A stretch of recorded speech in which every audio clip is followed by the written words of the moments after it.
Welcome, data people. We are Zoomer. My name is Matt, and this is Data for Good. This podcast is brought to you by Zoomer. Zoomer is a dedicated recruitment company for senior data, insights, and analytics professionals, connecting you with Berlin's most influential companies. The Data for Good podcast is for the world of data, analytics, and engineering, giving you access to the thoughts and opinions of Berlin's most successful data people. Today, we are joined by Alif Schaefer, Data Engineering Manager at Contentful. So this is going to be a great episode as Alif is going to talk us through the people side of data. Alif, welcome. How are you? Hello, thank you. I'm good. Great Monday without blues. Exactly. Well, always a good start. Always a good start. And you've got some preparation for the podcast. Yeah. I just told you, like I put them on only for the podcast. Amazing. So they will be revealed as we talk a bit about diversity later in the podcast. A good question that we always start with, as far back as you can remember, what was your first memory of data? Ooh. When you ask the question that way, I thought about high school. Actually, it wasn't like directly data related, but it was the first time when I was interacting with computer. I didn't own one at home when I was studying at high school in computer department. So there I was like interacting with the keyboard, seeing blue screen, writing codes with Turbo Pascal. So it was like initial steps toward data direction, I guess. Amazing. And what a journey it's been as you've moved all the way up to data engineering manager. And you can look back to that moment and put it all together.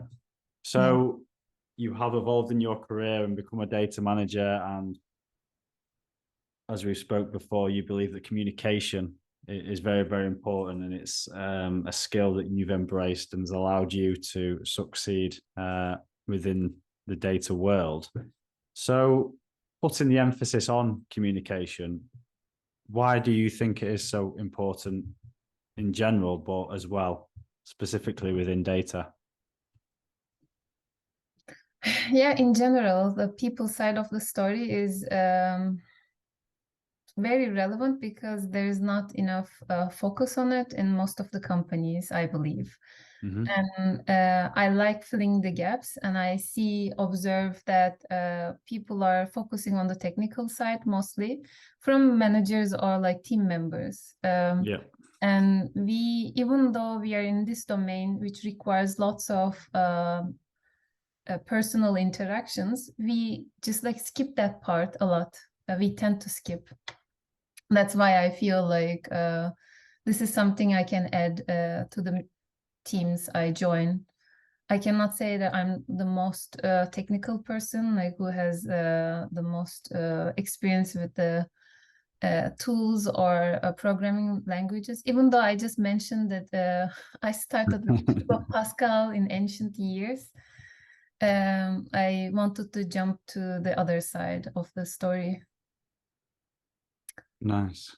So it sounds and suggests that you don't have to be the most technical person to succeed within data. I think a lot of people who maybe aren't within the space and are looking to get into it feel that I don't have the technical skills or certain tools that I've worked with. But it sounds like, and we hear it again and again, that if you are passionate about data and you can communicate, then there shouldn't really be anything stopping you from pursuing it. Definitely. This is the suggestion I make to everyone. I cannot claim that I'm very successful in my area. It's one of the topics we are going to touch in the next cycles, I guess, imposter syndrome. I want to believe that I'm filling an important gap. And if it's going to make me successful, that's great. And yes, I think the communication part and customer-centric mindset in general is something we need to think really carefully, because when you look at the job ads, like when they are searching for people, doesn't matter what role, what level in data domain, you always see like this tool, that language, this and that. And even though they try to mention like, yeah, stakeholder management, when you go into the interview process, there's not so much focus. Like you get filtered by the technical steps. But again, like when I talk to people who are trying to transition into the domain, or who want to also like jump to the next level, becoming managers, I just tell them like focus on the communication side, like do something for the stakeholders. Look at them as like your customers and have the consultant maybe approach. So this is what I can suggest to everyone. And with the tools becoming, I don't want to say easier to use, but more efficient and more accessible to more people, is this going to put even more emphasis on the communication side? Definitely, yes. And when we watch the Black Mirror episodes, when we think about like further future, like even in that extremes, like what we are going to contribute as like human beings is the communication part, right? Like interactions we can have with people. And when you are looking at teams or reflecting on your teams, what are indicators that you do have quite a good communication within the team and it's working well? Yeah, I love my team. I didn't say it publicly enough. I guess like this is great opportunity. Thank you. I am managing analytics engineering team at the moment at Contentful, and there are 6 analytics engineers, and they are also smart and all very like strong on the technical sides. And what we are trying to do all together, not I alone, is to strengthen our internal collaboration. So Yeah. what's working well at this phase is proactivity. Like they take initiatives, they come up with ideas, and they do this like together. So one says something, brings up a topic, and the others are like, yeah, I like your idea. Let me help you like finding some resources, or like let's brainstorm. So this makes the team a team. Like the dynamics are quite live when we have such dynamics. Yeah. Nice. And do all of your team come from technical backgrounds, or are they good examples of a mix of backgrounds and profiles? I think the profiles are quite diverse. So I don't remember who studied what Yeah. in detail, but I know that some of them, maybe half of the team, came from the business side, so they didn't have like very clear ladder, just having similar experiences, but they had some turns, and that makes the analytics engineering team so valuable, because you don't need one like certain prototype. You need like people who would take different corners in the team. So this is what we have and what we need also. And we see it a lot of people transitioning into data from different areas, business in particular. Share with us about your experience and how your kind of journey went. My journey. So after my master's degree, which included the name like educational data warehouse, helped me to find a job in the domain. And then I started as a data warehouse developer, 3 years in one company and 2 years in another company as BI engineer. This is not a long time ago, but these were the times when Oracle was the data warehouse. Like, we have the data warehouse, and we would write PLSQL.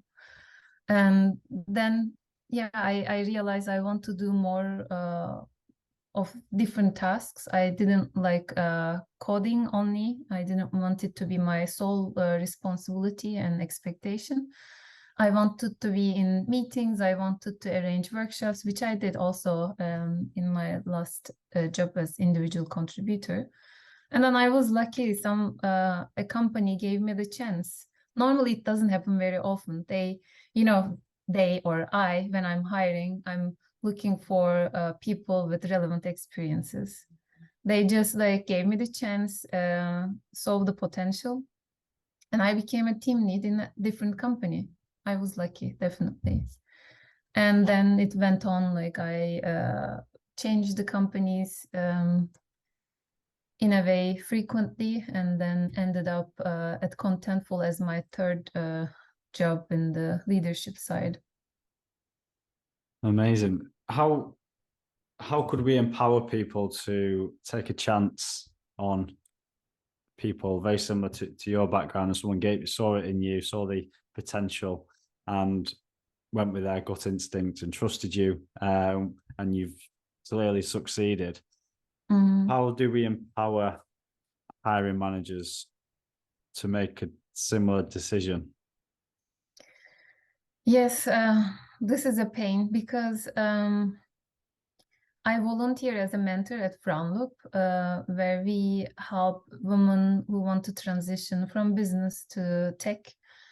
And I meet wonderful people there. Like they are also like, I don't know, like they could contribute immediately when they start in a company. They are highly motivated, self-learners, but they struggle a lot. Frownloop as an NGO help them to find jobs. So with this like support and network, it becomes a bit easier, but you still see like for some of them, it takes even few years until they can convince a company to give them this chance.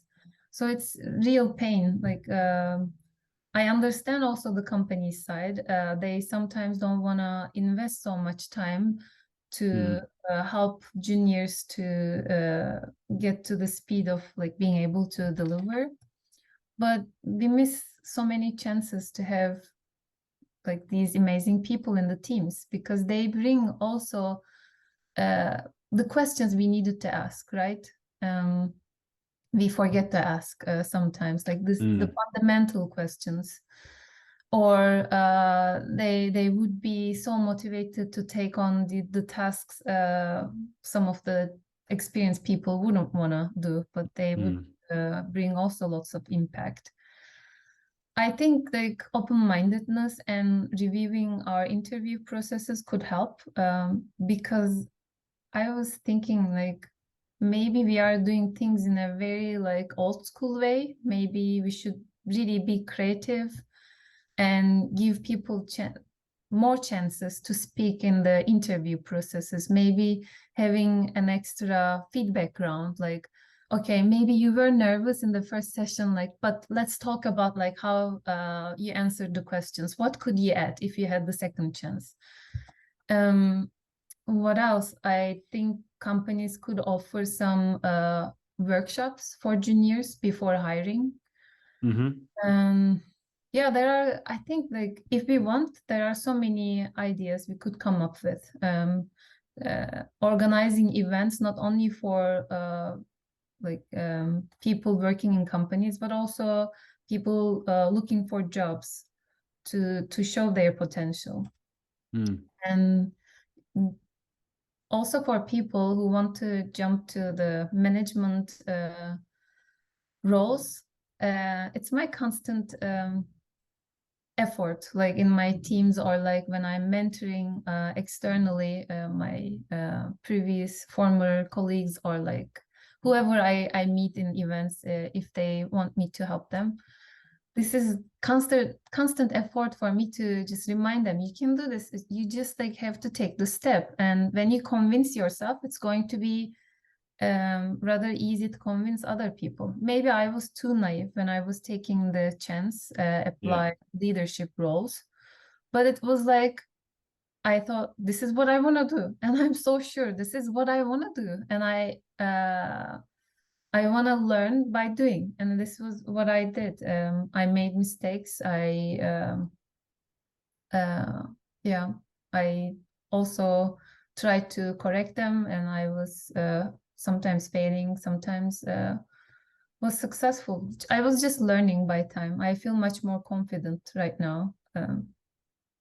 And yes, I see that many people are hesitating to take such big step because they want to be completely like ready. They want to know, like they want to know what's going to happen. What if I'm going to get a challenge that I cannot overcome? Like people related issues like scare me to death. Like I get such comments.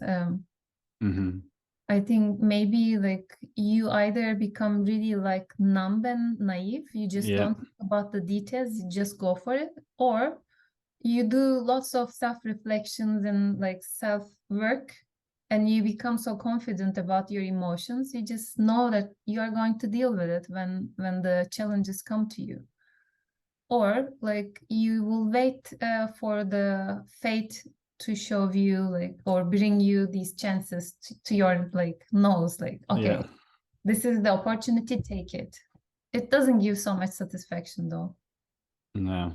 Are we ever ready? I think is a question that we ask, and it is great work that you do mentoring. We will put a link in for everyone to FoundLoop, so they can check that out as well. And yeah, I think we see less and less junior positions being advertised. Everyone wants the ready-made product and someone ready to go. And unfortunately, we're at a period where we're not giving people the opportunity to grow into a role. We are expecting ready-made people to achieve straight from the off, and it's not possible. It's not sustainable either. And I think you mentioned about being ready, empowering people. I think the statistics say that males will apply for a position if they've got 6 out of 10 on their requirements. Females are needing 9, 8 or 9, At least 8 or 9 out of 10. And I guess the work that it sounds like the work that you're doing is empowering these people to believe in themselves and to take that leap. Definitely, yes. And something close to you, and we touched on it previously about the imposter syndrome, and it's something that you experience. So yeah, please tell us a little bit more about that. Yeah, it comes up regularly in a way, once a quarter maybe. Around the feedback review time. I don't know if it's a coincidence. And it's so obvious. I mean, we all suffer from it. In tech, probably, there is so much competition, things are moving so fast. It's understandable.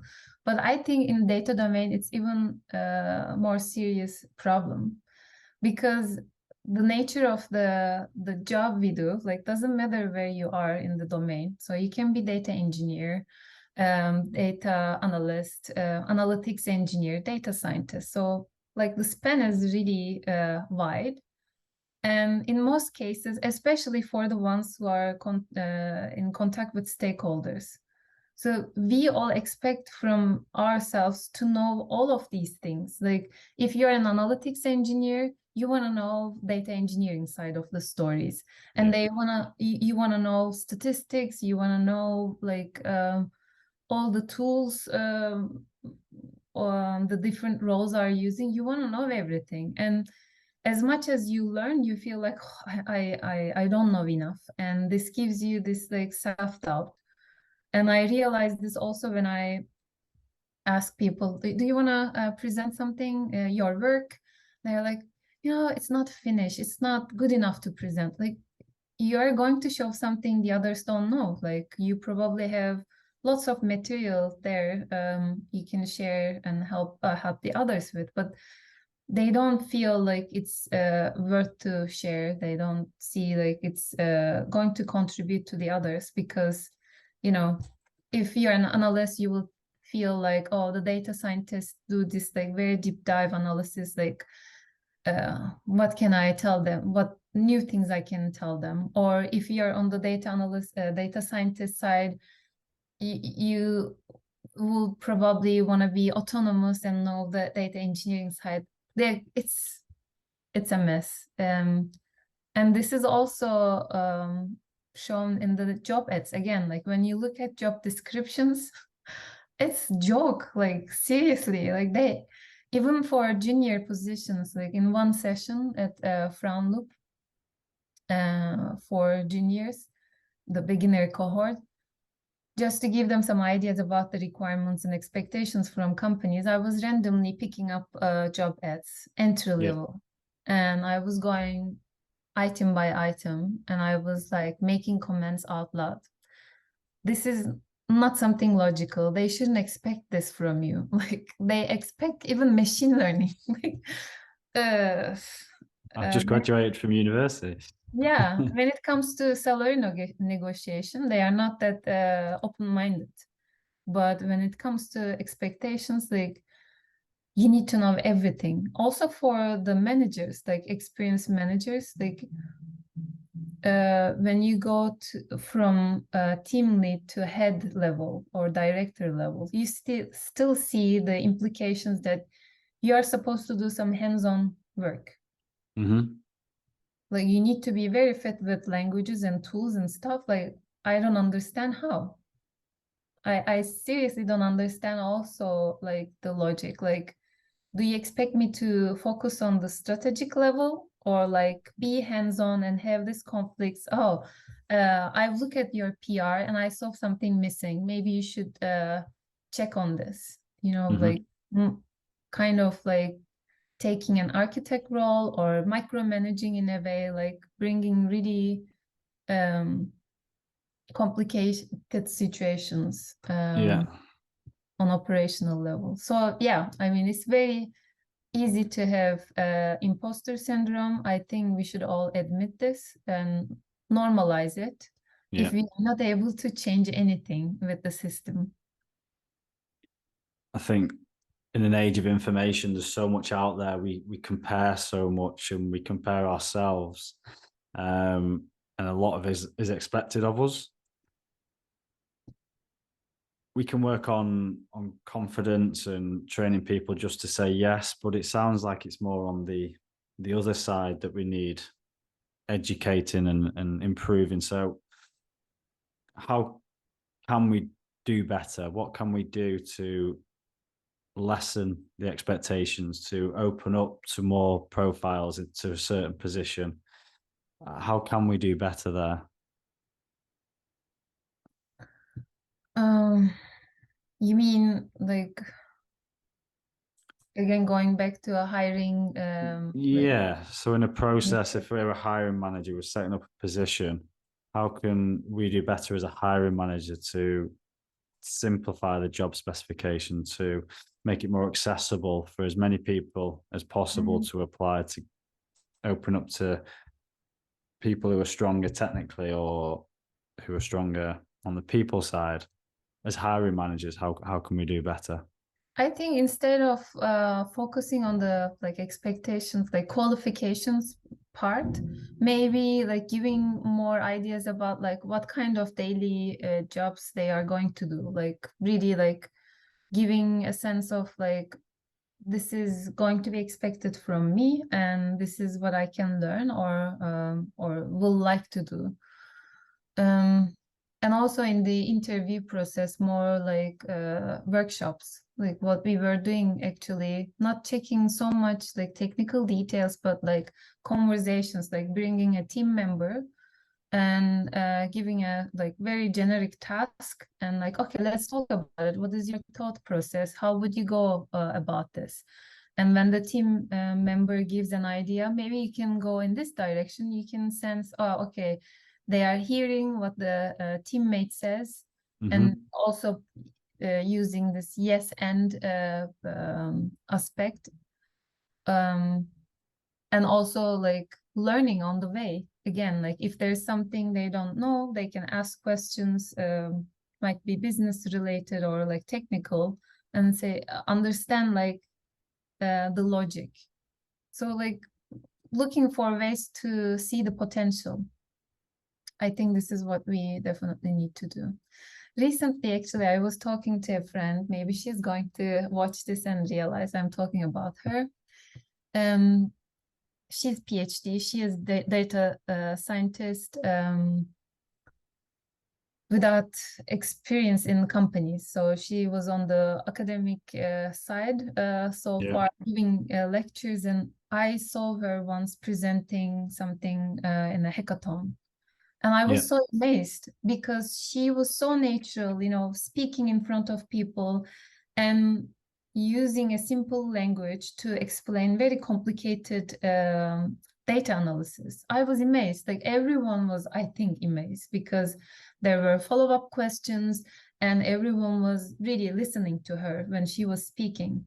And she's struggling to find a job. And when we talk about it, it's like about the design of the CV, the experiences in the companies and so on. And she was saying, you know, like she got frustrated so much during the interviews when they tell her, ask her about specific tools. Have you used this tool before? She says, no, but I can learn. And they are, all right. And she said, at some point I told them, you know, give me 3 days. You don't have to pay me. You don't have to make a contract. If I don't learn this tool you're asking me to learn, then you can just fire me. You can easily let me go. But like, you can just like have this very straightforward thinking. Like she has come to that point. She finished the PhD and she has been giving lectures. And when you speak to her, if you're smart, you understand how smart she is. And you don't have to ask like, have you worked with this interface? Like, how difficult can it be to learn? Seriously, that's sometimes really frustrating. And it's something that, like you say, in the interview process, there's not many things there's nothing as beautiful as someone who can explain something really technical, really simply. There's a true art to it, and it's not something that we can see in an interview process. And unfortunately, we have people who aren't trained in the areas asking the questions, so it's hard to see. But is this where personal branding can be used to support someone, maybe using LinkedIn, YouTube to share some of your lectures and your background? And do we think that maybe might be the future? I think definitely it's a good point. I mean, as I said, like starting with the CV can be designed creatively, and you can make it easy for the recruiters, hiring managers to see like you have relevant experiences. And also, like you said again, like using LinkedIn, you can like keep showing like these are my skill sets. Like I'm able to learn, I'm able to contribute right away, and I'm doing already so many like important projects. I don't know, like maybe we are sometimes too narrow-minded and asking for like GitHub repository, and instead of like giving opportunities to talk about more qualitative sides. I don't think it should be that difficult to give chances to people to have a panel in the interview process where they can present you something very shortly. It's in because CVs, job descriptions, they probably haven't changed in the different world that we live in. They probably haven't changed in 20, 30 years. And yet we've got all these fantastic tools and ways to network and share, and we're still asking tick box questions. And I agree. I think we can do a lot better, and we can give a platform to a lot more people to get into our space, because data is going to be a big thing going into the future. Sadly, yes. That's very fair point. Like we haven't reviewed our way of thinking in the hiring process in general. And I also remember actually one Fraunhofer graduate. I don't exactly remember what her background was, but she didn't have any experience in the area, and she wanted to become data scientist. And I was seeing her posting on LinkedIn a lot, like snippets of what she learned. Like she's at home, she's learning, she's doing boot camps or like some self-paced e-learning materials, and she says, this is what I've learned, this is what I've seen and might be useful for you. So she was doing this like frequent posts, and you can easily think, I mean, the first thing you see is the motivation and interest in the area. You also put her in the expert category, like when you like frequently see these posts. That's true. It's also kind of lifestyle. Maybe for some people it might not be interesting, but yeah, if we might need to use different ways. Well, if you look at LinkedIn on the profile, their activity is above their experience. So maybe LinkedIn knows something about the direction that it's going in, and maybe their activity says a lot more about a person than their experience. So we could we could be onto something here. It's been a great conversation. We could have spoken for a lot longer, but let's wrap it up with one final question. You do a lot of work supporting people in the mentoring group. What are the kind of best tips you give people who want to get into data? Where to start? It depends which area they want to focus on, but I think it's the classical suggestion to start as a data analyst and have a peek into the field and then decide the direction. They can go on the more technical side, analytics engineering or data engineering, or on the more analytics side. And yeah, I think there are so many free materials out there. Just like looking at Kaggle, you can find lots of data sources and get hands-on, and you will see like what you like about. And when you talk to people about your genuine interests, it's just like more than enough. Like, yeah, I keep giving examples, but closing example. There was someone in one of the companies I was working. She was on the business side. She was like in account management, I think, like, and she was giving this like awful Excel tasks. Like she had to do things like manually, and she hated it. And then at some point she said, you know what? I'm not going to do this manually. I'm not going to spend my time like for this stupid task. And then she started learning Python on her own, and she created a script to do automation for her to deal with this copy pastes in Excel. And then when she came to me and explained that this is the area she wants to go, I was more than happy to support her, saying, oh, you know the business side and you are good at communication, and I can easily provide you the colleagues to learn from, and voila, she's on the way to become senior analyst by now. Like, wow. I mean, well, it just proves that skills you can pick up, communication, they need a little bit more work. They need a bit longer, and some people naturally have it, lucky for their experiences they've been through. But I think the overarching from that is don't focus on the tools. If you have the passion and the domain knowledge, there's nothing stopping you. Well, that is all we have time for today. I think these topics all lead very nicely onto a future podcast, and we would love to have you on again in the future. Need colors. Thank you very much for your time and your rich insights. It's been educational and insightful. To the listeners, as always, drop your questions and feedback into the comment section. We will pick some out to be answered on future pods. And please don't like and share.